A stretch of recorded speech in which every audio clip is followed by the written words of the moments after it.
Hi everyone, and welcome to another episode of Redbeard's Workshop.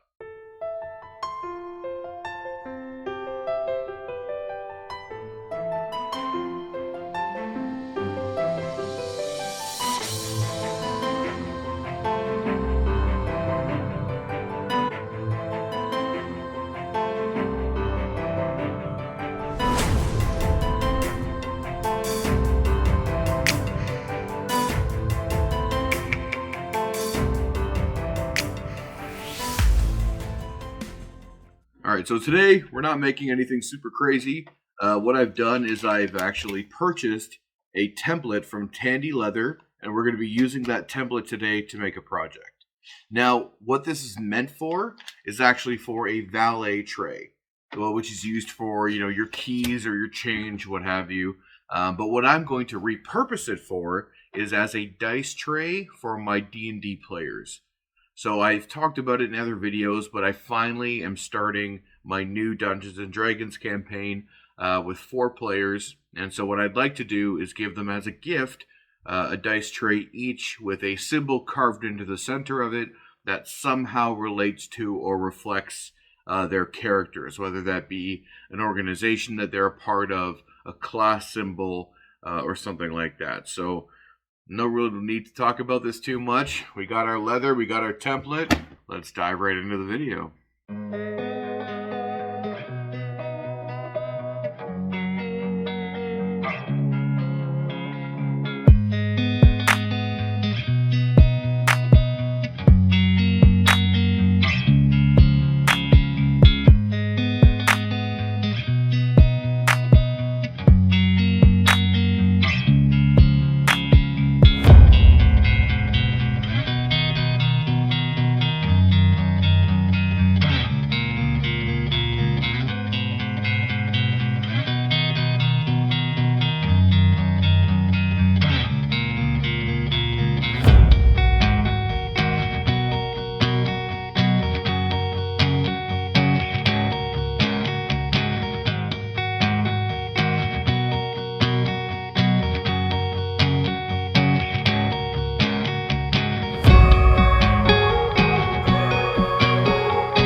right, guys. Thank you very much for watching along. I'm pretty pleased with how these all turned out. I think my players are really going to be excited for them. I really wasn't sure how these were going to turn out, if they would sit vertically enough or if they'd bow out too much. Would the dice get cocked on the edges? Would they roll on their sides, or would they actually stay within the center? But I've rolled a bunch of dice in them, and they work out really well. I think the colors all worked out well. The stitching matched. There was obviously the issue where I ran into early on, where I ran out of leather dye, and I had to wait for more to get ordered in. So there was a bit of a delay in getting the video put out from when I started it to when I actually was able to finish it. I can't wait to give it to my players. They're going to probably see this video before before I hand it to them for our next session. So I hope you guys like what you saw and you're excited to get your dice trays. And for anyone else who's looking to do the project, the template from Tandy Leather worked fantastic. It did exactly what we needed it to. The one thing I will say is be careful with your alignment of the hole punches for the rivets, the snap rivets. Putting these together is a little bit difficult. When I'm trying to actually like clip them in together, it takes a lot of force sometimes, and just because of the closeness of the actual snap rivets themselves. So as you can see, they're like right next to each other. So this one comes on pretty well, but there's a couple on here where I have to like really tighten in to get them to snap together. I'm not sure exactly what the millimeter was on these ones, but the smallest rivets you can get are probably going to be best for a project like this. So learn from my mistake. Try to get the smallest snap rivets possible if you're going to follow this pattern. But it definitely is worth trying if you want to make yourself your own dice tray, or even just a tray for your keys when you come home. But again, thank you guys so much for watching. Stay tuned, like and subscribe for more videos, and we'll see you next time.